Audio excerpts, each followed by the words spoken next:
turned around. Okay, so what are you wearing? This. After every 20 minutes, the harassment is not going around near to me. But I'm very sick, scared of all these things. Is there anything which can prevent me out of these things? Can I feel that I am safe or something? Is there anything? I understand your problem, but yes, we can definitely work out. Like, it's not a one-day job that someone comes out of the box and fix up the things. So yes, we have been working on an application, mobile-based application. We call it Trishulam, which would prevent all these problems that you just mentioned. Oh, so my this thing is gone away. Okay. But what is Trishula is and how it is empowering women? Trishulam is a mobile phone application which has been designed to use or exploit the features of the mobile device that we don't use most generally. So what happens is we have got three modes in the Trishulam. The danger mode, or we call it panic mode. Once we go into that mode, it captures, the camera starts itself, the microphone starts itself, the GPS tracker starts itself, and the tower location. That means I have got four information: your camera, your audio, your GPS, and your tower with which you are connected. That will be compressed and sent to a server. And if I am your emergency contact, whoever is your emergency contact can see your applications in the see your position, situation in the real time. So do you mean to say this that my parents will be aware of my situation Yep. every time and they can see me? Right. So where like I am, said, we what have. I am doing? Yes, yes. So it's not only about the parents, it's about the people whom you identify as your emergency contacts. And just to add here, in case of an emergency, if I get an SMS from your mobile device that something is there, so it could be anything. And I'm not in India, I'm outside India and I'm trying to find out where are you or want to help you. I can't do that. I cannot call Delhi police from Kerala to go and do this thing. So what I'll do, there's a context-aware social network which will be created in the real time. My all emergency contacts, your all emergency contacts, that keeps on creating a tree structure and identify the nearest location and the safety point. When I say safety point, it means not only the police, but a ATM guard, a hospital guard, or shopping mall complex, their security. So kind of a collaborative effort with all those security services available. Okay. Then I have seen many apps in the market, but how this is different from the other?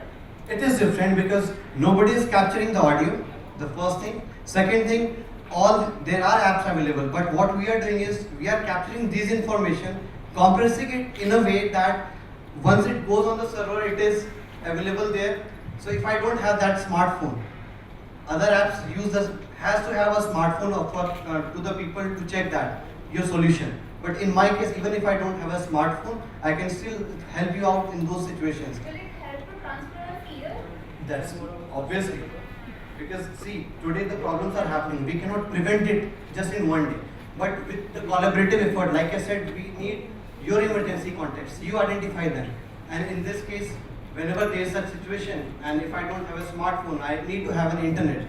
And the second part is, even if you are not carrying a smartphone, you are just carrying the typical J2ME black and white mobile phones of Nokia. So we can do the same thing because we don't have camera, but we have the mic.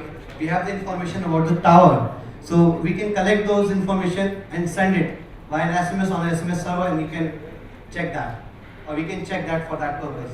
Okay, thank you. You can help me a lot. Okay, so that's the Shulam is what we have been working, and it's like kind of a safety application which has been designed. We started working last year.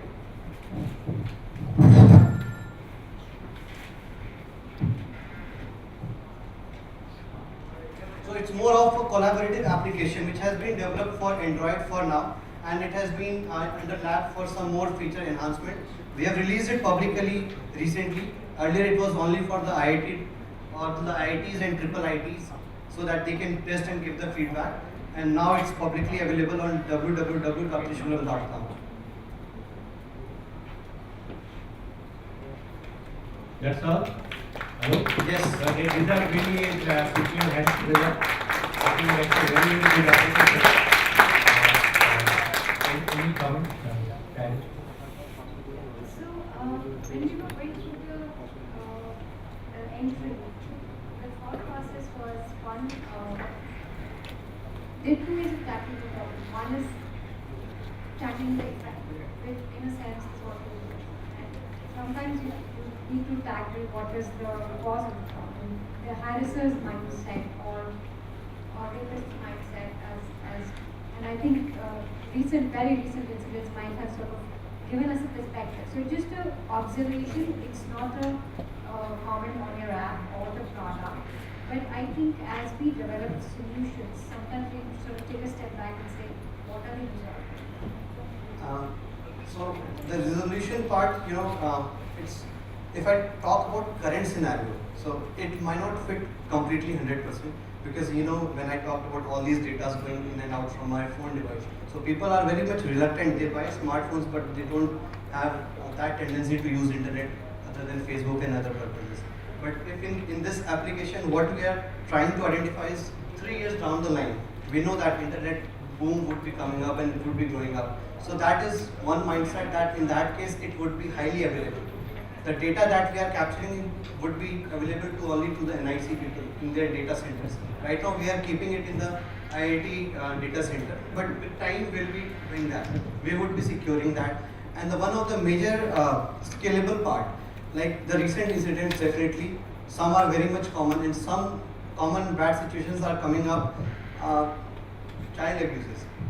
So we are also thinking of, because in mobile device we are using a limited amount of feature that is available for this use case, and there are many other use cases where it fits in. But once we thought about this thing, we are also trying to port those devices, those chips especially, into rubber bands, hair bands, wristwatches, something like that, so that the children should not be harassed next time. And if something like this happens, people are aware. So that is like, we would be launching this segment next year, November or this year. Any quick question from the audience? Quick question, anybody? Yeah, please. So, how you are getting the location in case of feature mobile? I'm sorry? In case of feature mobile, it's not the smart device. How you are getting the location? Is through the operator integration or how? Right now, it's GPS is the only way, and another is the tower location. So, Mithula, would you like to add the tower location feature? Yeah, How so we are sir, capturing? we have tower location as well as we have the GPS in our phone. So right now we are targeting a smartphone, and each and every phone, either we start from the 2 point something of the Android, we have this GPS feature inbuilt in it, so we can take location from it.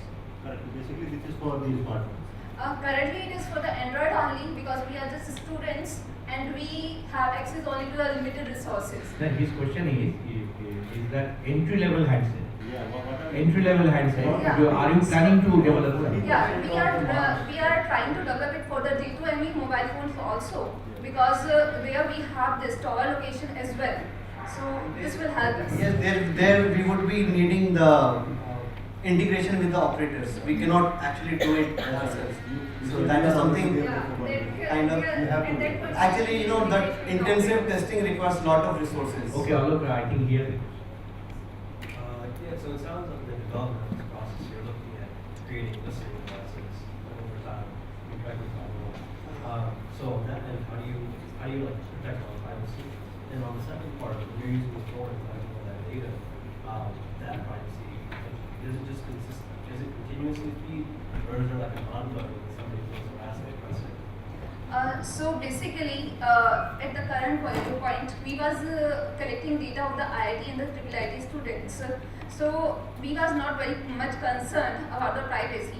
But as we, at the time we have released just for the public purpose, we have implemented some sifting over it, so that data which is went through this whole internet channel should not get leaked.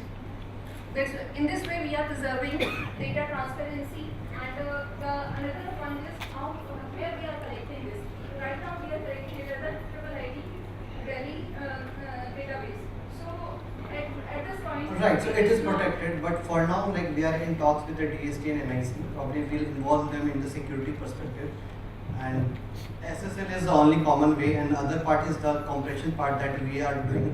We're trying to encrypt that compression part, so that once we compress it, we are getting the big size files from the camera, we are compressing it, making it in the KBs, and we're trying to encrypt that. If we are able to do that, we don't need any third party. Is it a consistent feed coming from No. It depends. Like, so I tell you how it would be. Like, just try to give you a clear vision. Your phone is there, right? And if some situation happens, so the learning algorithm, it keeps on identifying a threshold value for you.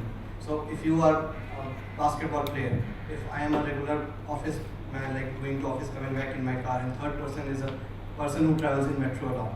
So for them, the variation and the vibration in the phone, even when we touch it, we lift it, there is a variation in those chips. So that is calculated, and it sets a threshold value. And eventually, yeah. So basically, we people are from the research background. So we are implementing all our research over this project. And whenever the threshold goes above, like right now I identified for Marvin the threshold is 20, and suddenly it goes 21 or 22, that's alright. But if it goes 80, so there could be a case someone snatched your phone and ran away, or there could be a case you're not a basketball player and you eventually happen to be a basketball player. You put your phone and went to basketball court, and then it will identify and it will initiate with some beats. And now if you know that no, that's not a serious situation, you just neglify it. But in case it keeps on beeping and you missed out and I get an emergency SMS, I'll call you first one. If you are able to pick up my phone, it's alright. If you are not, other three contacts will also be calling you simultaneously. And if I see that no, you are not picking up the phone, I'll listen to the audio, the images, the location, the tower, and I'm able to identify who he is in the like stadium and might be playing. Or if this is something new area like you have never been, because the active mode that we have, it keeps on a track of your path wherever you go. From A to B location, there would be 6 or 7, a limited number of paths that we are tracking. To identify a working parent, to understand where their girl child is going to coaching or something wrong should not happen. So we keep a track, a graphical representation, so that they can see the variation. So in that way, I would be able to relate you are at the right position or something is okay or not. If in case it's not okay or your phone is not reachable, I'll try to identify the nearest location. I'll inform the local police first. That is the first point of contact. If in case the local police is like somewhere 10 kilometers away and some security system is there, like some ATM bank or shopping complex. So we are trying to collaborate with those security G4S security companies because they have maximum number of guards deployed all over Delhi NCR.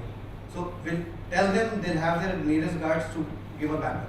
So there are again in this process, someone on the ATM security guard, why would he go and do that? But we are just trying to collaborate in a way, so identify some kind of model. So that would be a win-win for them. Fantastic, but only thing I wanted to just last comment before we request the other person to come in. Upskilling. There are 2.3 million schools in this country. Right. 40% of the school goers are the girls. Right. Colleges, if I tell you, and working women, I can tell you, that you can imagine how much the effort is there to bring everybody under the purview of your fantastic application. That's just keep it in the mind. Thank you very much. Put your hands together. So, very good.